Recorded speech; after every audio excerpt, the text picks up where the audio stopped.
बाहेरून जायचं असं जाऊ देत नाही त्याला.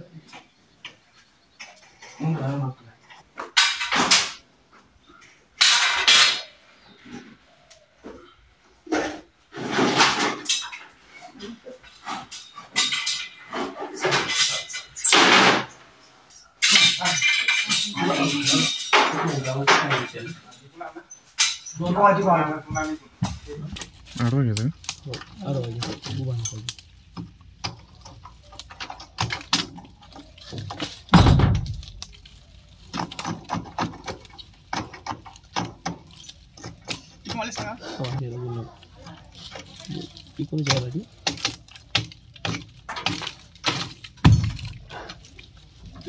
गरबा हो आलो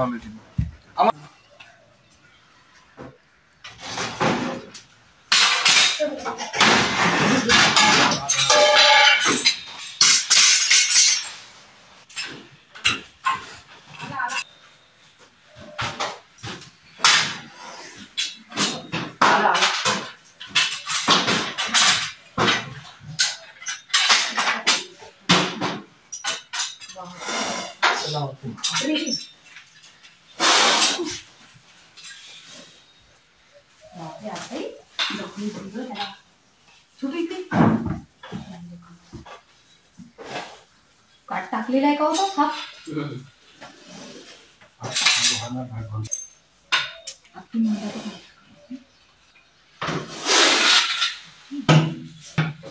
तर मित्रांनो आपण बघू शकता हा एक बिग साईजचा इंडियन स्पेक्टिकल कोब्रा म्हणजेच नाग या जातीचा साप असून या सापाला वेगवेगळ्या भाषेमध्ये नाग गिव्हान फिटार खरीस या नावाने देखील ओळखलं जातं. मित्रांनो या सापामध्ये न्यूरोटॉक्सिक नावाचं फेनॉम राहतं. असा साप चावल्यास कुठल्याही झाडफूक वजनानंतर यामध्ये न पडता लगेच जवळच्या सरकारी हॉस्पिटलमध्ये जा, जेणेकरून डॉक्टर तुम्हाला योग्य वेळेत अँटिस्नेक आणून देतील. त्यानंतर तुम्हाला कुठल्याही प्रकारचा धोका किंवा हानी निर्माण होणार नाही.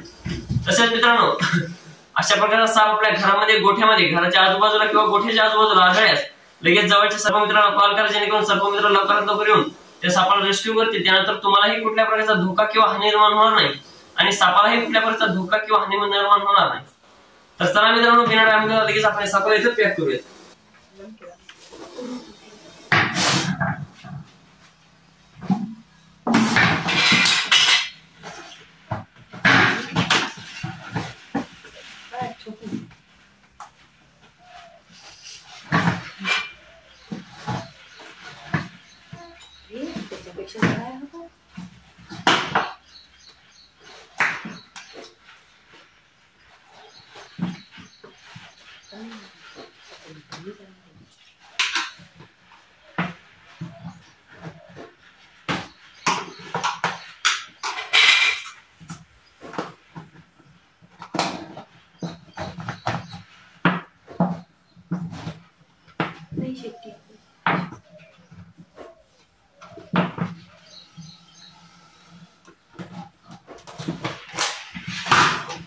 तर मित्रांनो आपण बघू शकता आपण या सापाला इथे व्यवस्थितरित्या रेस्क्यू केले. त्यानंतर थोड्याच वेळानंतर आपण सापाला फॉरेस्ट एरियामध्ये रिलीज करणार.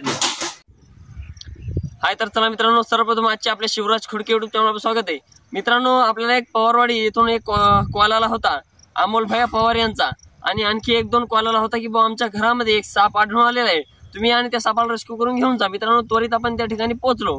त्यानंतर मित्रांनो हा एक इंडियन स्पेक्टिकल कोब्रा म्हणजेच नाग या जातीचा साप असून अतिशय घातक साप आहे. मित्रांनो आपण त्या सापाला रेस्क्यू केलं. त्यानंतर थोड्या वेळानंतर आता आपण इथं या फॉरेस्ट एरियामध्ये या सापाला रिलीज करण्यासाठी आलो आहोत. बघू शकता फॉरेस्ट विभाग.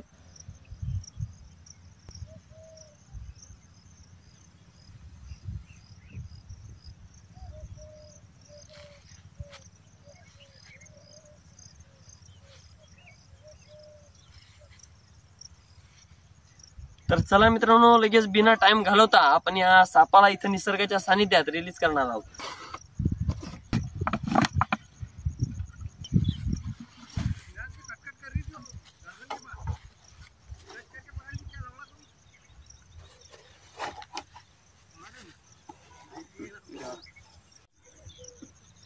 तर मित्रांनो तुम्ही जर आमच्या चॅनलला लाईक सबस्क्राईब केलं तर करून घ्या, जेणेकरून समोरचा व्हिडिओ तुमच्यापर्यंत लवकरात लवकर पोहोचेल. धन्यवाद.